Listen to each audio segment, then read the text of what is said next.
question sa fitness to lead ng Pangulo. Direct question, ma'am, is the President fit to lead and is he in control? Tinatanong pa po ba yan? Of course. Nakikita natin ang trabaho ng Pangulo. Araw-araw, hindi humihinto sa pagtatrabaho. Hindi nga po nakakapagbakasyon. At hindi nakakapunta sa beach para mag-swimming.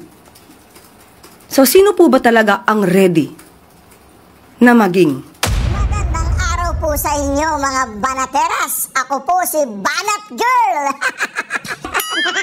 Ito po mga banateras, panoorin natin ito at sabay-sabay po tayong mag-react sa comment section. Alright, panoorin na po natin ito mga banateras.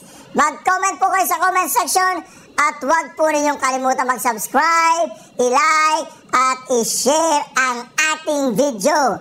I am not Filipino for nothing. Mahalin po natin ang Pilipinas. Ito na po.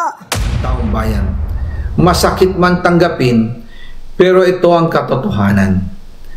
Ang pinakamakapangyarihang pamilya pa mismo ang sangkot sa ganitong sistema. Mula sa Pangulo, First Lady, hanggang sa anak, sila mismo ang nagtatakda, kumukontrol, at nakikinabang sa mga transaksyon dapat sanay para sa kapakanan ng sambayanan. Hawak at kontrolado nila halos lahat ng ahensya, kaya nagagawa nilang itago ang katotohanan. Sa mga susunod na araw, marami pa po remedies naman po, technological remedies. Like sa amin po, nagkabit ho kami ng parang maliit micro cell site sa loob ng bahay ho namin para mahagip po yung cell site. So, pero ho, sa mga far-flung areas, gumagamit ho sila ng technology like yung Starlink. Yan po ang #1 technology ngayon in the far-flung areas. At yan din po yung kanilang direction ngayon kasi technology available na po. Eh bakit nga po sa bahay ko meron ng Starlink eh. May Globe pa. Pinagsama-sama ko na po yung tatlo eh. Bakit ganun pa rin po ang serbisyo, Mr. President? Naging halimbawa ko nga po kasi ang parang diversion ko lang po pagka napakaraming iniisip yung mag-chess ka lang po sa para medyo yung kaso po halimbawa, pangkaraniwan na nga po, palagi ko sinasabi ito eh. Matatalo ko na po yung kalaban ko eh. Mamamati ko na po siya eh. Isipin nyo 5 segundo na lang. Nawala po yung internet. Ako po ang matatalo eh. Bakit kanyo? Abandonment. Natalo ako dahil nawala po ako ng internet. Isipin po ninyo na ano lang po yun eh. Pamparelax lang po yun eh. Imbes na na-relax po ako, sumama pa yung loob ko eh. At naisip ko gagawin ang DICT at saka yung NTC. Alright, Reaction TV Base, nagbabalik reaction. Napakaganda po ng pag-uusapan natin ngayong mga ka-reaction. Bongbong Marcos, nako, ginagawa po niya tayo mga bobo. Di umano sabi ni Bongbong Marcos, lumabas sa kanyang bibig na yung attorney daw ni Saldico ay kinakausap sila na ititigil na ni Saldico yung pagpapalabas ng video basta't wag lang i-cancel ang passport niya. At pinagmamayabang ni Bongbong Marcos na hindi raw siya nagdidil sa mga criminals at makakansela pa ng passport ni Saldico. Sinong pinapaniwala mo, Bongbong Marcos? Taong bayan? Hindi kami mga tanga, tsaka yung abogado ni Saldico, hindi bobo yan, hindi bangag katulad mo yan. Yung abogado ni Saldico, matalino yan, alam niyang ginagawa niya kasi wala kayong lusot kay Saldico at wala kayong lusot sa kanyang abogado. Alam niyo yan, kaya nagsasalita ka ng ganyan. Ginagawa mong tanga yung sarili mo, Bongbong. Sino ba nagbigay ng advice sa'yo ng ganyan? Si John Vic? Si Boying? Sino nagbigay ng advice sa'yo na sabihin mo, si Saldico tsaka yung lawyer niya, sinusuhulan ka para ibina-blackmail ka, sabihin mo, ganun. Hindi tanga yung lawyer ni Saldico, Bongbong. Ano naman, ginagawa mo kaming tanga eh. Hindi kami tanga, alam namin yan. Papalabas mo ngayon, yung abogado ni, nilabas na niya, mga totoo. Alam na ng taong bayan na ang mastermind, kayong dalawa ni Tambaluslos. Huwag mo nang lokohin yung taong bayan, alam na namin lahat. Alam na ng mga karaniwang Pilipino. Okay po ba yung mga shades namin dalawa ni Bongbong? Okay, bagay, o sige. I-shades ko siya para hindi ko makita si Bongbong at hindi niya ako makita. Kasi sumasakit ang mata ko pag nakikita ko siya. O pakinggan po natin naman kasinungalingan na naman ni ano. Alam mo, madidimanda ka pa niyan, Bongbong Marcos, libel. Patunayan mo na binablockmail ka nila niyan. Ididimanda ka nila libel. Pagbaba sa presidente, may libel case ka. Sabagay sa libel yata, ano lang mura lang naman ang piyansa no? Pero yung gagawa sila ng bagong batas na kapag ang presidente siya yung nag-fake news, gagawin siyang barangay tanod, gano'n. Ito mga karyaso, pagka natin kawawa naman. Araw po sa inyo lahat. Magandang araw din. Patuloy sa aking pagre-report sa inyo tungkol sa mga development sa mga kaso na hinggil doon sa mga flood control project. At i-report ko po na ngayong araw yung AMLAC, yung Anti-Money Laundering Council, nakakuha na po ng 2 freeze order. This brings the total amount of assets frozen to about 12 billion pesos. Kasama po dito. Konti lang yan, Brad. Konti lang. 12 billion, konti lang. Hinahanap namin 1 trilyon. Konti lang yung 12. Tsaka ano lang yan DPWH lang yan Sa ano daw, sa anong tawag dito? Sa custom, hawak daw nila yung presyo ng bigas. Tsaka presyo ng pangunahing bilihin. Ang mga air asset ni Saldico, ang value mga 4 billion. At bukod... Hawak daw ni Lisa Araneta di umano yung presyo ng bigas, sabi ni Saldico Tsaka presyo ng asukal. Dalawang pangunahing adiksyon ng Pilipino, hawak nila. Di ba, adik ang mga Pilipino sa bigas, di ba? Adik din sila sa sugar. O di ba, pero sila adik sa pulburon. Paron, meron po tayong nakuhang 3,566 na bank account, 198 insurance policies, 247 motor vehicles, 178 real properties, 16 na e-wallet account, at saka air asset na frozen na. Umpisa lang po ito. Mas marami pong asset ay mafo-frozen para maibalik ang pera ng tao sa kanila. Ito po ang aming pangako that the money of the people will be given back to the people. Meron din pong development, yung ICI at saka ang DPWH magsusumite po ng ebidensya sa ombudsman and magrekomenda sila ng kaso ng plunder, anti-graft, bribery, conflict of interest sa 8 congressman na may-ari ng mga construction company na may proyekto sa DPWH. Lastly, meron... Ito, ito hinihintay ko. Tagal nito Ang haba ng daldal mo, Bongbong Marcos, ito lang gusto mo sabihin Ito, kasinungalingan to, mga karyasyon. Po akong ibabanggit sa inyo. Dinapitan po kami ng abogado ni Saldico at nagtatangkang mag-blackmail na kung hindi po namin kakanselihin daw ang passport niya, hindi na raw siya maglalabas ng video. I do not negotiate with criminals. Kahit maglabas ka na ng video ng lahat ng kasinungalingan mo na pag-destabilize sa gobyerno, gusto kong malaman mo, Saldi, makakansela pa rin ang passport mo. Hindi ka na makakatakas sa hustisya. Pareho kayo, hindi ka makakatakas sa hustisya. Makakansela ang passport ni Saldi, ikaw. Bye-bye, Hawaii. Ay, ako gusto ko talaga yan. Matapos siya ng 2028, mga ka-reaction, meron nga akong video dito. Ayan pinag-aandang ko na yung 2028, Sara Marcoleta. Ayan Sara Marcoleta, 2028. Kasi gusto ko matapos yung katarantaduan ni Bongbong Marcos sa gobyerno yung hanggang 2028 Kaya lang, wala akong magagawa. Nagagalit na yung tao bayan nagsisinungaling ka na naman, binabayaran ka ng kampo ni Saldico. Hindi naman totoo yan. Alam namin, hindi bobo yung abogado niya. Sino yung lolokohin mo, Bongbong? Tao bayan? Tao bayan lolokohin mo? Hindi mo na maloloko. Pag nakikita ka pa lang nila, nakakakita na naman bubudol yung taong bayan, Bongbong, wala nang subukan mo maglakad sa kalsada kung may pagpapapicture sa'yo. Wala. Ito mga karyaso, pakinggan po natin ang pinakabagong pahayag po ni Saldico at re-reaction na po natin ito mga kareaksyon re-reaction na. Ako, ito na po ang pinakabago. Asa ba yung pinakabago? Anong pinakabago niyang pasabog? Tuloy-tuloy na to. Talaga si Saldi, ilalabas na niya lahat. Lahat ng nalalaman niya, anong panaga niya. Panoorin, narito po ang uling bahagi. Di ba may uling bahagi pala ito na ba yung uling bahagi? Narito po yung huling bahagi. Ito, panoorin natin itong huling bahagi. SOP collections sa Bureau of Customs na umabot sa 11 billion pesos. Nako! May 9 billion pesos collection mula sa sugar. Ang kita mula sa importasyon ng SOP collections sa Bureau of Customs na umabot sa 11 billion pesos. Nako po! May 9 billion pesos collection mula sa sugar. Ang kita mula sa importasyon ng sibuyas na hawak naman ni Martin Araneta. Tinawagan daw siya ni First Lady Lisa Marcos at ipinapatigil ang investigasyon. Sa First Lady Lisa Marcos mismo ang may hawak sa mga rice importers. Dahil pala sa dami ng SOP at remittance na ipinapasa sa bawat transaksyon. Ang pinakamakapangyarihang pamilya pa mismo ang sangkot sa ganitong sistema.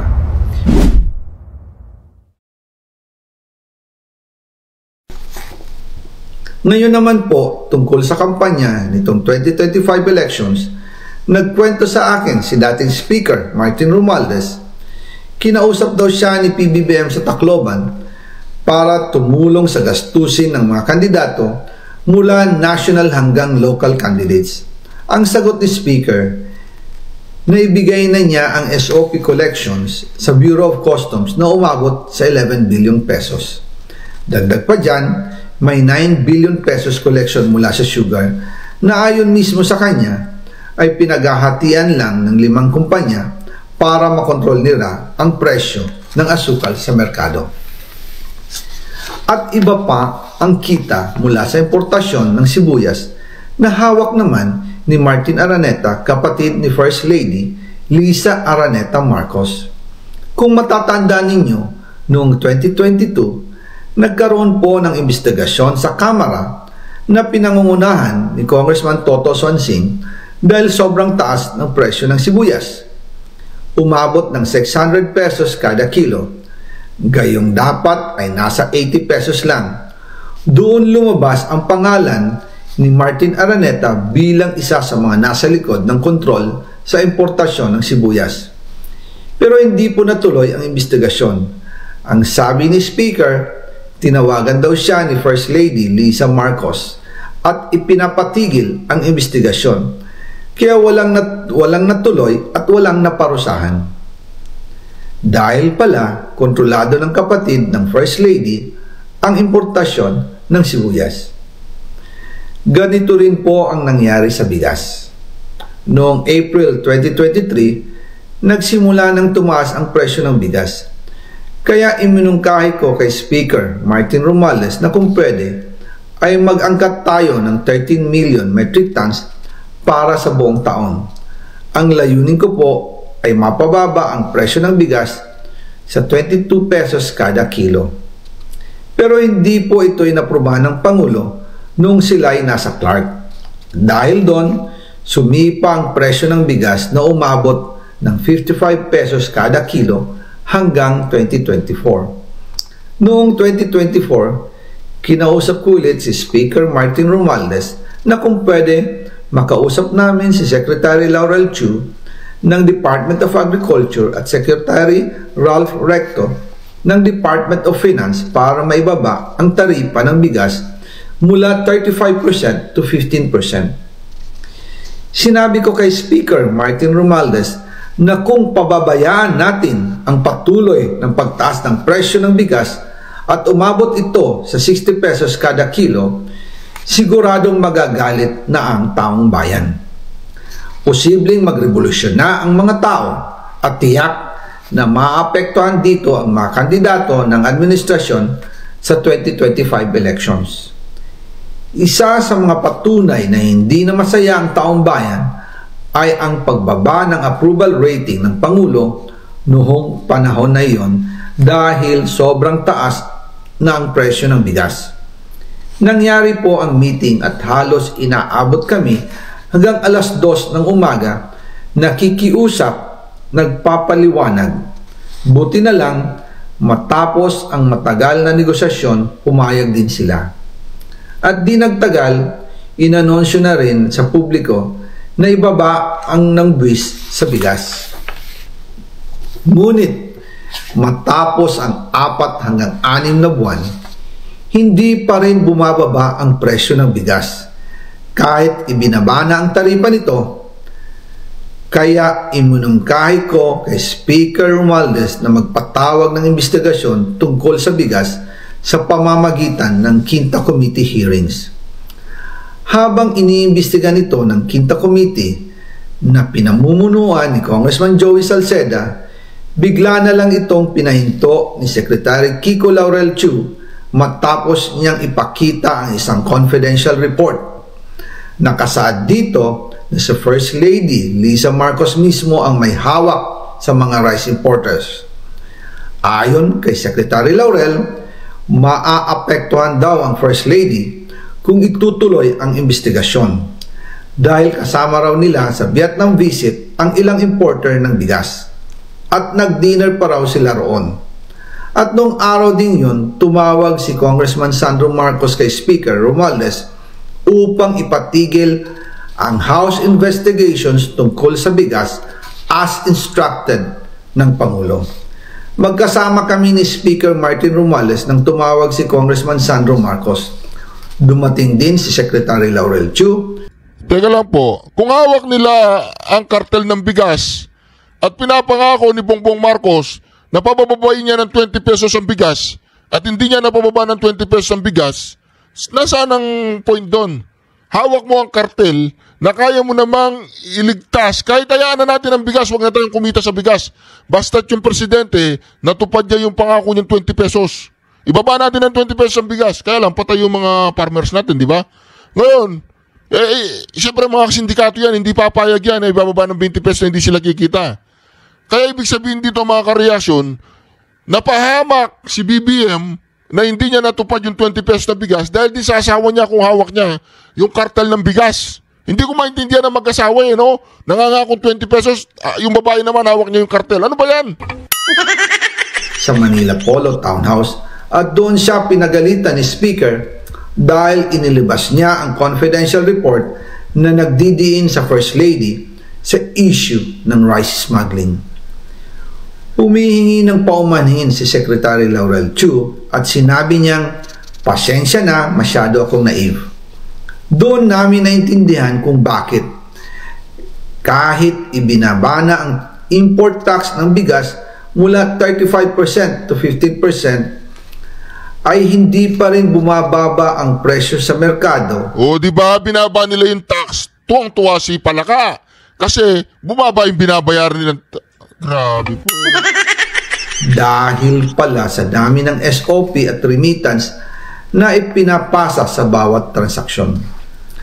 So ibig sabihin mga kareaksyon, hindi lang sa flood control. Hindi pala flood control ang maraming pera, kundi sa Bureau of Custom. Nako! Yung flood control sa base lang yan yung Bureau of Custom. Araw-araw yan kumakain ng bigas ng tao, sibuyas, asukal. Ano pala yun? Chicken feet lang pala yung yung flood control sa sa Bureau of Custom. Nako, tuloy Saldi. Grabe yan Import tax ng bigas mula 35% to 15% ay hindi pa rin bumababa ang presyo sa merkado dahil pala sa dami ng SOP at remittance na ipinapasa sa bawat transaksyon. Dagdag pa po, maraming importers ng isda ang nagre-reklamo dahil kontrolado ito ng kaunting kumpanya lamang. Wala naman daw tax sa importation tuwing lean season, pero kahit ganoon, hindi pa rin sila nabibigyan ng permit to import. Ang mga kaunting kumpanya na ito lang ang nabibigyang permit to import. Dahil dito, kontrolado din ang presyo ng isda. At ito din ang dahilan kung bakit mataas ang presyo ng galunggong. Mga kababayan, hindi dapat naghihirap ang Pilipinas. Hindi dapat ganito kamahal ang mga pangunahing bilihin tulad ng bigas. At higit sa lahat, hindi dapat nagugutom ang mga Pilipino. Wala silang malasakit sa taong bayan, lalo na sa mga mahihirap. Inaabuso ang kapangyarihan. Nagiging negosyo ang pera ng taong bayan. Masakit man tanggapin, pero ito ang katotohanan. ang pinakamakapangyarihang pamilya pa mismo ang sangkot sa ganitong sistema. Mula sa Pangulo, First Lady, hanggang sa anak, sila mismo ang nagtatakda, kumukontrol, at nakikinabang sa mga transaksyon dapat sanay para sa kapakanan ng sambayanan. Hawak at kontrolado nila halos lahat ng ahensya, kaya nagagawa nilang itago ang katotohanan. Sa mga susunod na araw, marami pa po akong isisiwalat. Maraming salamat sa inyong oras at patuloy na pag-unawa. Naway, magising tayo sa katotohanan at sama-sama nating hanapin ang hustisya para sa bayan. Diyos mabalos po sa Indugabos. Nako, hindi nga naman kaya ni Saldico na isiwalat sa isang araw. Inihingi po ng Malacanang tsaka nitong si Claire Castro, ilabas mo na lahat. Tsaka yung ibang DDS hinihingi nila, ilabas mo na lahat, wag installment. Hindi nga niya kaya isang araw, kahit 2 araw, kahit 3 araw, kahit isang buwan, hindi niya kayang kwento lahat. Maraming alam tong si Saldico kasi insider nga. Mga ka-reaction, hindi pa ba kayo natatakot? Hawak ng mga Marcoses lahat. Asukal, bigas, petrolyo, kung ano-ano pa. Hawak nila lahat. Yung palang flood control, ano lang palang yun, icing lang sa cake yun. Wala pala yung flood control. Kaya pala sinabi ni Bongbong Marcos para yung flood control lang imbestigahan natin. Wala pala yun, chicken feet lang pala yung flood control. Diba? Lahat ng Pilipino kumakain ng bigas, asukal, gumagamit ng mga pangunahing sibuyas, kung ano-ano pa. Kaya pala, mga ka-reaction, mga kababayan, ano pang hinihintay natin? Mag-subscribe na kayo at i-share ang video na ito. Ito na po si Senator Marcoleta, mga ka-reaction dito. Magagalit si Senator Marcoleta kung bakit napakabagal ng internet. Ito pala mga nasa DITC ba yun? DITC talagang natutulog sa pansitan o kasama na ni Bongbong Marcos? Ito na po mga ka-reaction. Nako, Bongbong Marcos ha, huwag kang magsisinungaling dyan na binablockmail ka ng attorney ni Saldico. Baka maano ka, ma-cyber libel ka. The budget of the DICT is our distinguished colleague from Tarlac and Pampanga, Senator Rodante Ito na, mga ka-reaction. Senator Marcoleta is recognized. Kumanda ka, Lacson. Kumanda ka, Lacson. Maraming salamat po, Mr. President. Palakpakan! Mga ilang pong paglilinaw sana, Mr. President, kung papayagan pa po tayo ng sponsor ng DICT and NTC. Yes, Mr. President. Mr. President, yung SGAB po ay dinagdagan po ang budget ng DICT ng mahigit 895 million pesos.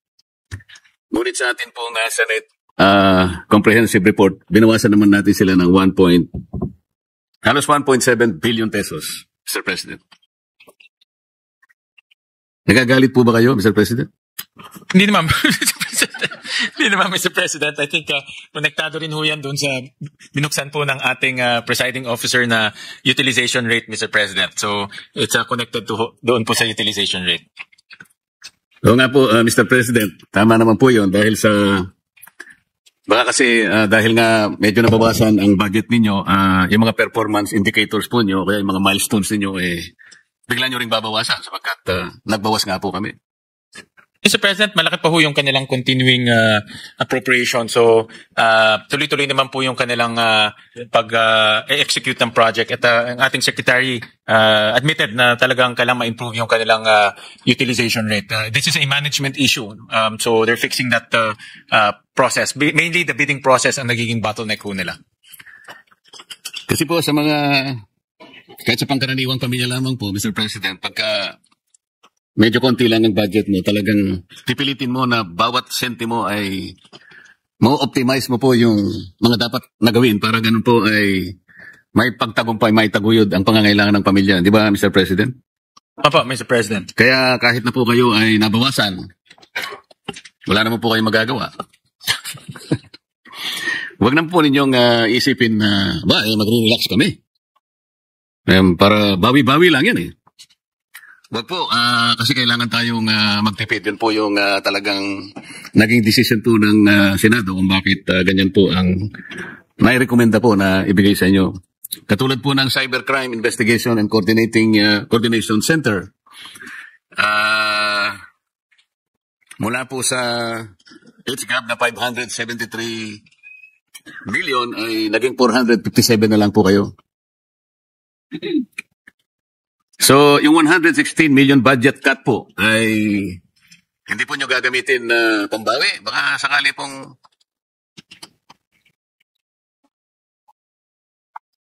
sana mas maging masikap po rin kayo kahit na po ganun na nangyari. Yes, Mr. President, and I think, nakikita ng agency na talagang masinop tayo sa pag-allocate or appropriate ng pondo, lalo na kung hindi po talaga nagagamit yung pondo, then kailangan it's a signal for them na maging much more efficient, maging episyente po sa paggamit. Kasi kung magbibigay ho tayo ng same amount, papatong-patong lang ho eh. But again, meron naman ho silang continuing, so magagawa rin naman nila yung mga plano ho nila. Efficient and effective, Mr. President, kasi kung talagang tamang-tama lang ang budget nyo, ay babawasan nyo yung mga hit and miss opportunities kasi pagka na-miss natin, sayang na sayang po, hindi na natin mababalikan. Kaya magiging maingat po kayo. Ganun po yung assumption natin, Mr. President. Correct, Mr. President. This is a signal to them. This is actually a challenge rather than a discouragement, Mr. President. So, dapat galingan ho nila sa management ng kanilang ahensya. Noong Agosto po, Mr. President, ang ulat ng DICT po ay 75% ng ating public schools ay meron na pong internet connectivity. Ang pagkakaroon po ng internet connection ay isang bagay. Ngunit ang paggamit po nito ay isa namang bagay. Halimbawa po kung napakabagal po ng internet doon sa lugar na yun, lalong-lalo na yung malalayo po nating mga lugar. Hindi rin magiging kapaki-pakinabang. Maganda na sana yung ratio po, 78%. Paano po kung kalahati naman ng 78%, napakabagal naman po ng serbisyo ng internet. Kagaya po nung, siguro gagawin ko pong halimbawa, Mr. President, yung sa bahay na lang namin, 3 service provider na nga po ang kinuha ko eh. Merong Globe, merong pong Converge, meron pa pong Starlink. Talagang ano po eh. Mahirap na lang na i-belabor, pero kung halimbawa po sa lugar namin na hindi naman po masyadong malayo, paano kaya kung ikumpara pa natin sa malalayong kanayunan ng ating bansa? Ano po ang may offer po nating parang payo na lang sa kanila? Para kahit na gano'n ang kanilang nagiging kalagayan, Mr. President, ay sa pagtulog nila, napanaginipan lang man lang para sumaya naman ang kanilang buhay. Paano kaya ang gagawin natin? Actually, Senator Marcoleta, Mr. President, iba-iba kung pagkaalam ko sa mga ganitong issue, iba-ibang lugar, iba-iba po yung situation. At dapat po mapag-aralan po sa inyong lugar kung ano po yung naging dahilan. May mga issues kasi like for example po sa village po ng aking magulang, ayaw ho nila magpatayo ng cell site doon. Kaya wala rin ho cell site sa loob ng village. Dahil yung pinakamalapit na cell site, malayo, no? I think kilometers away. So, iba-iba po yung situation. Kaya mas maganda ho kung maibibigay po kay Secretary sa DICT po yung inyong area. Hindi na yung bahay niyo ho, in area lang. Para po makita ho nila ano yung situation and they can coordinate with the telco. So, may mga remedies naman po, technological remedies. Like sa amin po, nagkabit ho kami ng parang maliit micro cell site sa loob ng bahay ho namin para mahagip po yung cell site.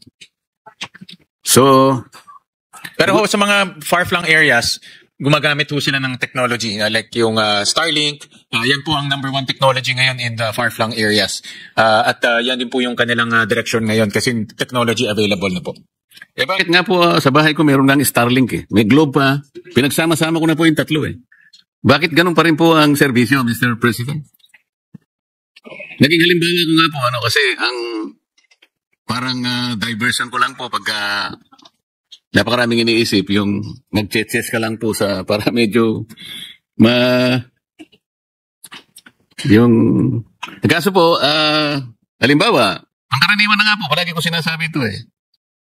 Matatalo ko na po yung kalaban ko eh. Mamamati ko na po siya eh. Isipin nyo 5 segundo na lang.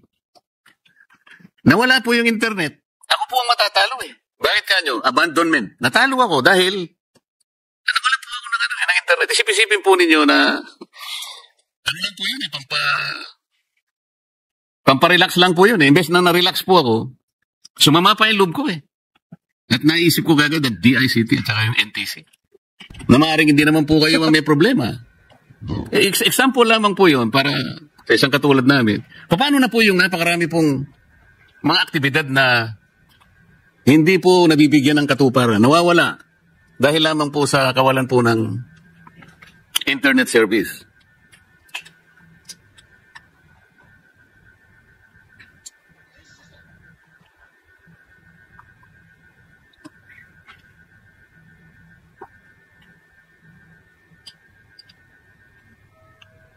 Okay. Kasama po ito sa quality standard po ng mga telcos at ang DICT rin po ay minomonitor na po yung kanilang mga performance. So ito rin po ay isang bagay na tinitingnan din po ng DICT ngayon yung quality service na ibinibigay. Of course, again, no, in different areas, different iba po yung situation, pero parte ito sa service standard na ini-implement po ng DICT. Meron po ba kayong mga tauhan, Mr. President, na kahit random lang mag-check kayo? Kasi yung pong mga service provider na sinasabi ko sa inyo, kuminsan po dumarating naman sila, pinatatawag para nga-check-in po. Pag-alis naman po nila, okay naman po eh. Merong Netflix. Pag-alis po nila, teka, may problema na naman eh. Baka naman po kayo, meron kayong mga tao na kung hindi naman po imposition yun, sa mga ganung pagkakataon, na-check din, baka naman may nagkapalit-palit siguro dahil tatlo po yung nagkalaban-laban po siguro. Hindi ko na po alam kung ano ang problema talaga eh. Oh, meron ho silang mga field personnel, meron din ho silang mga nag-check po ng quality standards nationwide. In fact, next year nag-allocate ho tayo ng 450 million para ma-expand pa yung regional offices ng DICT para po talagang present na sila nationwide, no. Sila siguro isa sa pinakabatang ahensya po ng ating pamahalaan, kaya ho isa sa mga inilagay ho natin sa budget ay itong kanilang regional offices. So para nationwide masisigurado ho nila na maganda po yung serbisyo. Opo, Mr. President. Kasi alam ko po ang ating bagong secretary ng DICT, nanggaling naman yan sa digital banking industry na kung saan ay pinakamatas po siguro ang standard kung ikukumpara sa ibang industry. Kaya naniniwala po ako na makakatulong siya sa mga ganong klaseng mga inconveniences. Pero kung sakaling ma-check mo yung bahay ko, Mr. President, huwag mo nga asahang ibabalik namin yung binawas sa'yo. Mr. Chairman, kung magpapakain raw kayo, magpapakape, pupuntahan mo kayo ni Secretary mismo para ma-check niyo. Opo naman, kung pakapi-kapi lang, pagpasensya nyo na po yung 3-in-1. 3-in-1 lang po ako, Mr. President. Dito po sa National Fiber Backbone po, Mr. President. Dito po sa mga datos na ini-indicate po ng NEP, 90% po ng National Fiber Backbone, Phase 2 at saka Phase 3, as well as 50% po ng NFB Phase 4, ay dapat po naisagawa na po ng 2024. Last year po yun. Pero yung actual data po, Mr. President, ang accomplishment rate po ng National Fiber Backbone, Phases 2 and 3, ay nasa 59% lang, at ang Phase 4 po ay parang uumpisaan pa lang. Ano po ba ang plano rito, Mr. President? Na dapat sana ito po ay backbone talaga eh. Pag sinabi nating fiber backbone, napakalaki po ang role na gagampanan nito. Siguro po, kagaya ito rin ng National Grid. Kung pag-uusapan po yung pagsusupply ng kuryente sa ating bansa, hindi po matatawaran ang napakalaking ibubungan nitong National Fiber Backbone, Mr. President. Bakit ganun po ang naging performance?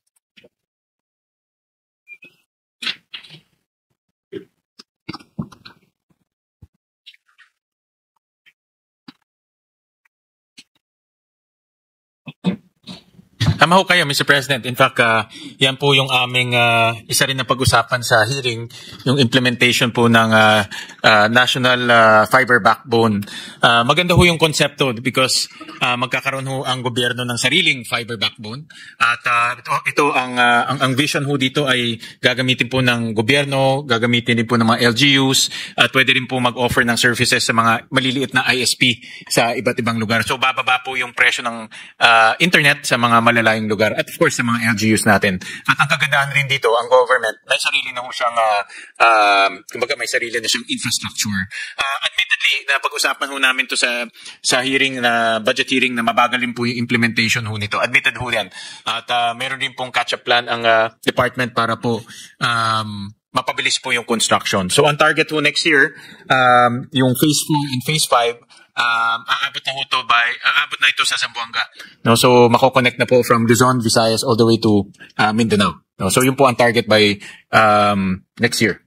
Sayang po kasi ang oportunidad, Mr. President, given the fact na ang Vietnam po dito siya lubos na namuhunan sa digitalization po ng kanyang bureaucracy.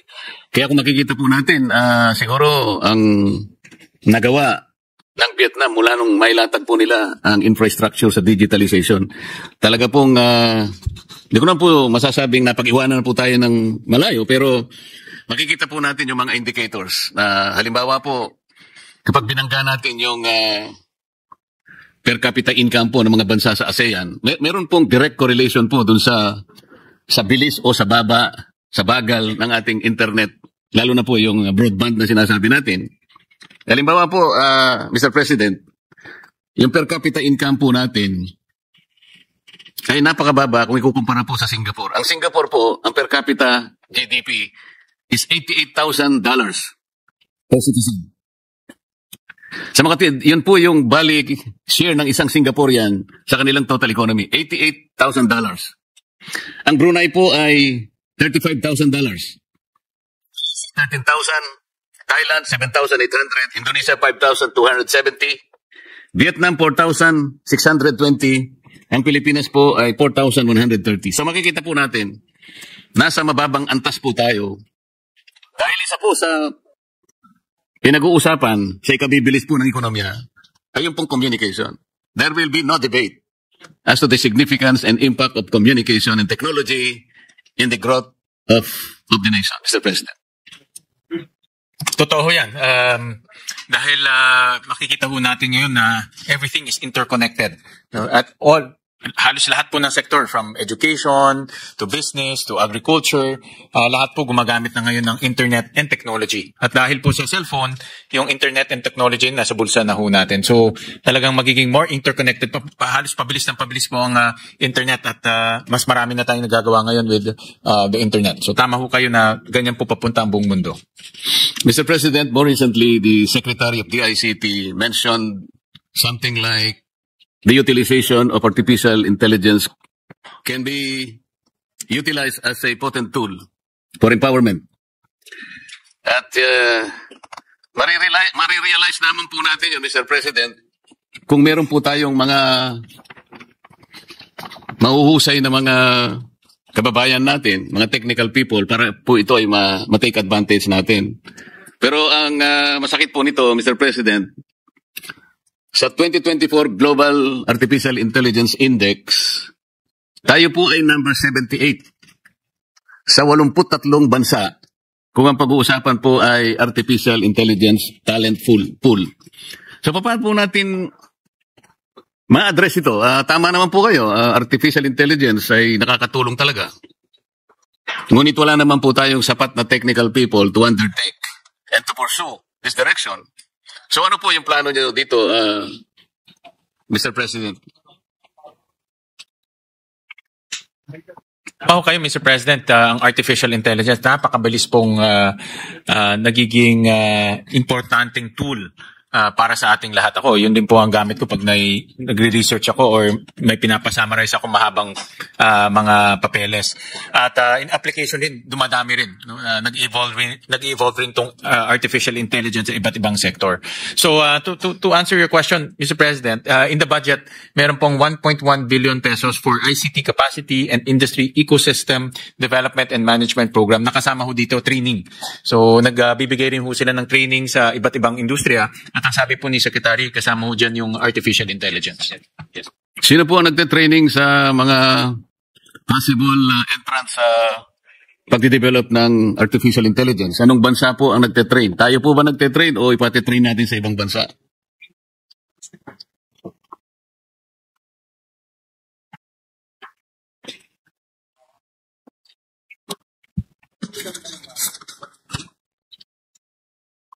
Yes, Mr. President, meron ho silang mga partners, kausap po nila yung mga Google, mga OpenAI, mga malalaking AI firms. So, ito po ay kinakausap nila para magbigay po ng training sa ating mga constituents, government employees. I remember during the hearing na pag-usapan din natin to, na meron din silang mga training sa ating mga government employees kung paano gumamit po ng technology. So meron na silang direction na magturo at mag-train ng AI sa mga government employees at yung mga gusto ring matuto.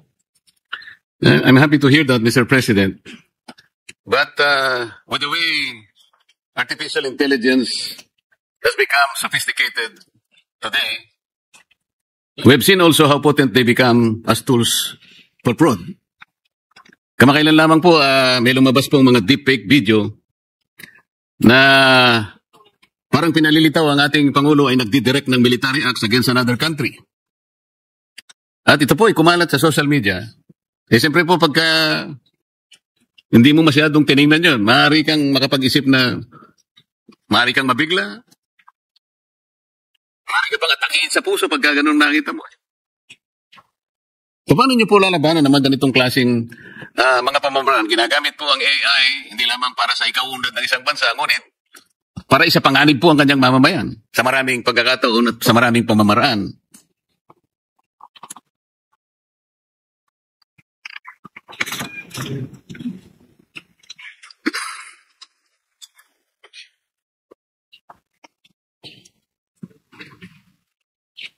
Actually, malaking usapin ho yan. In fact, nag-iisip rin ako mag-file ng batas para po magkaroon ng at least some form of regulation or light regulation po sa paggamit ng AI.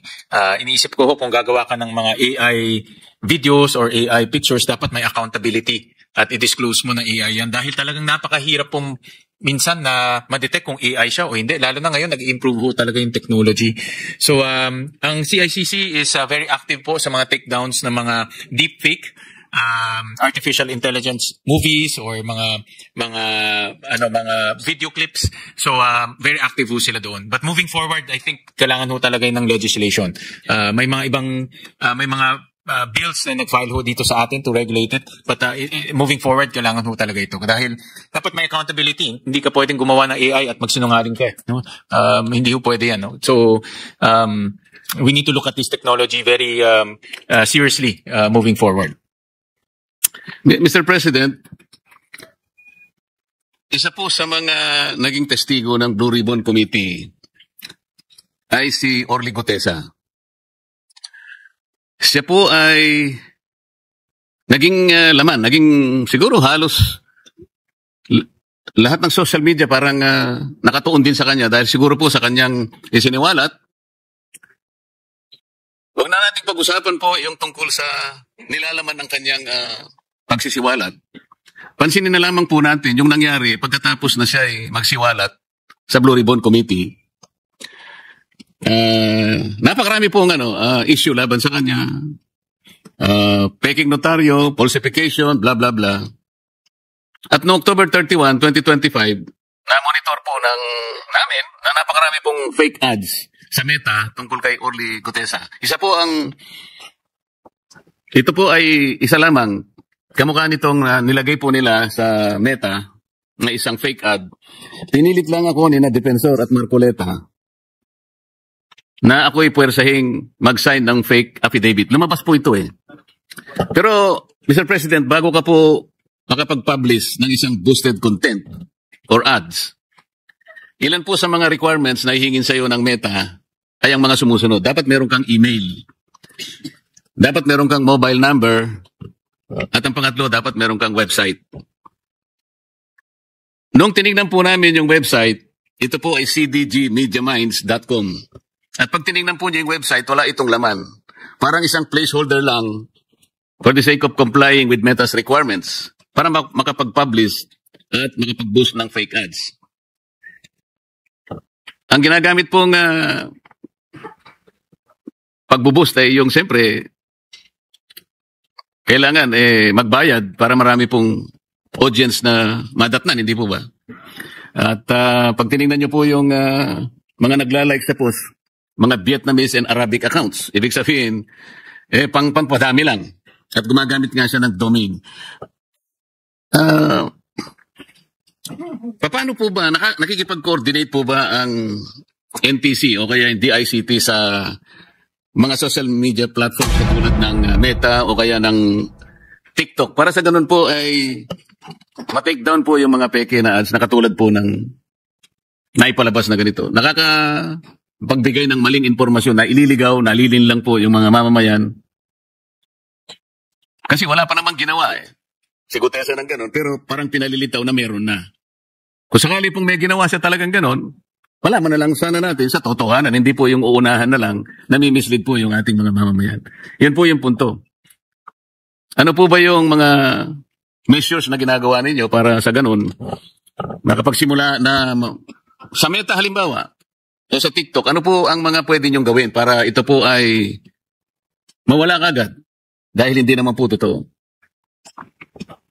Ang good news po, Mr. President, Senator Marcoleta, ang DICT meron silang tinatawag na green lane dito po sa mga platforms. Namely, Meta, Google, and ByteDance. Ito po yung TikTok. So ito po naman yung tatlo talagang very popular na ginagamit po ng, actually hindi lang ng Pilipino kundi ng buong mundo. So meron po silang access dito po sa mga platforms na ito at kung meron po mga dapat i-report or dapat i-take down, meron po silang access sa platforms, sa mga ganitong platforms. In fact, itong mga platforms na ito ay may opisina sa Singapore in which pinupuntahan rin ho nila kung kailangan puntahan. Pero in this specific example, Mr. President, wala pong assistance na nakuha kami mula sa NTC or sa DICT. Kami na rin po ang gumawa ng kaukulang pag-iimbestiga. Hanggang sa matukoy po namin na isang individual na nagtatago sa pangalang Luis Orbon. At nung matukoy po namin lahat ito, yung nakuha namin ang kanyang cellphone number, nakuha namin ang website, at nakuha namin yung kanyang email, doon lamang po siya mismo, tinanggal po niya yung mga ads niya. Sa mga tweet, Mr. President, kinakailangan ding magsumikap ang isang mamamayan.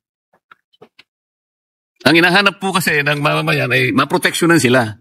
Paano kung halimbawa, yung mamamayan na lang ang gagawa ng paraan para proteksyonan niya yung sarili niya, nawawala po yung pananagutan ng Estado na maproteksyonan ang lahat ng mamamayan. Sa mga tweet, baligtad po ang nangyari. Hindi naman sa lahat na lang ay iaasa natin sa pamahalaan, Mr. President. Ngunit, katungkulan din ang pamahalaan na siya nang maunang mag-initiate ng lahat ng pamamaraan. Lahat ng mga bagay na ito ay malabanan kagad. Pantulong na lang po yung individual initiative po ng taong bayan, Mr. President. Mr. President, ang CICC, pwede rin po nilang ma-report itong mga ganitong cases.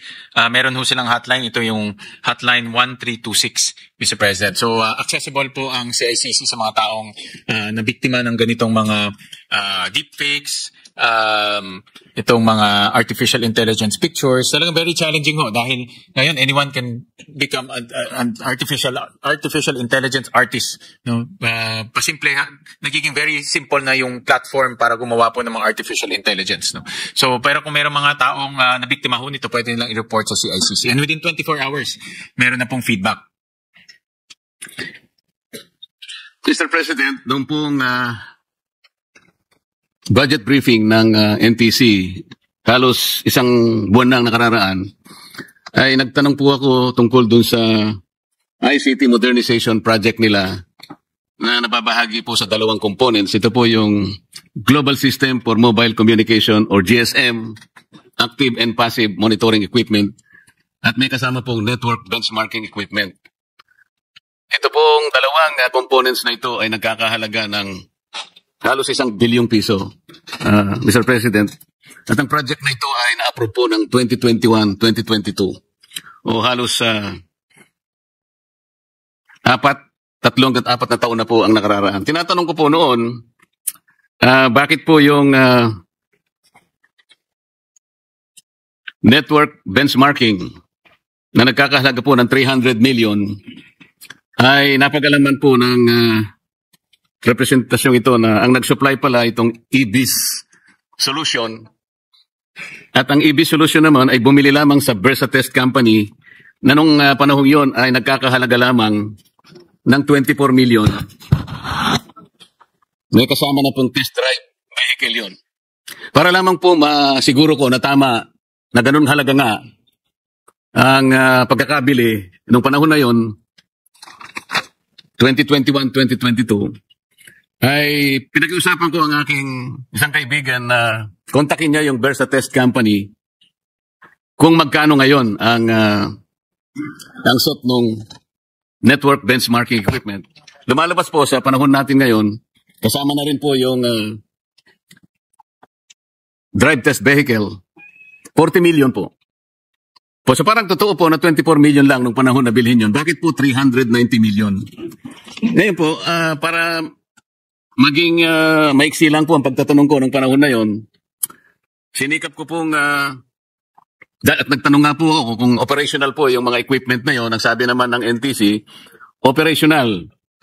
Nung tinangka ko pong itanong sa kanya para purbahan natin kung operational, ang sabi nila ay hindi po namin pwedeng matest ngayon because of the problem of power supply. Hindi ko po maintindihan yung mga ganong pangangatwiran, Mr. President. Yung power supply po kasi nabibili yung kahit saan at kahit kailan. Ito po ay binigyan ko po ng konting din, Mr. President, dahil sa kahalagahan po nitong mga equipment nito, sa akin pong pagkakaalam, dahil ako po yung nagtanong, ano bang gamit nitong dalawang components na to? GSM Active and Passive Monitoring Equipment at Network Benchmarking. Nagagamit po pala ito sa maraming bagay. Napaka-importante po lang gamit ito. It can be used to combat terrorism. At nagagamit din po sa mga calamities. Yung pagbaha, yung mga paglindol na yan, halimbawa may mga natabunan mga kababayan o kaya may nalunod sa baha. Nagagamit po pala itong mga ito. Sana kung talagang operational po ito, Mr. President, ang dami pong nangyari. Nasakuna. Sa Mindanao po, nauna yung lindol. Pagkatapos, pumunta sa Cebu ang lindol. Pagkatapos, binaha pa. Kung totoong operational po ito at nakagagamit talaga, nakakatulong po. At portable naman po ang mga gamit na ito, Mr. President. Bakit hindi po nagamit ito? Operational sila. Bakit hindi po natin patunayan na operational sila? 3 sets po kasi ito, Mr. President. Ang isa po ay inassign sa NICA, meron po isa sa PSG, at yung isa ay nananatili sa NTC. Ito po yung mga gamit nila, Mr. President. Restoring communication, connecting the disconnected. During a typhoon or flood, cell towers often collapse, power fails, and fiber lines get cut, meaning people can call for help. By deploying portable GSM base station on vehicles, drones, or backpacks, victims' phones can reconnect to the network even if only for text or calls. They can send SOS messages, location pins, or voice calls. Example po, Mr. President. A stranded family on a rooftop can use their phone to send an emergency message once a drone carrying temporary GSM signal hovers above. That single reconnection can trigger a rescue operation immediately. Yung mga drones naman po for search and rescue operations, the drones are equipped not only with cameras but also with thermal sensors to detect body heat at night or through debris. Loudspeakers to communicate safety instructions, mini GSM repeaters to extend mobile signal coverage. I can go on and on, Mr. President. Pero bakit wala man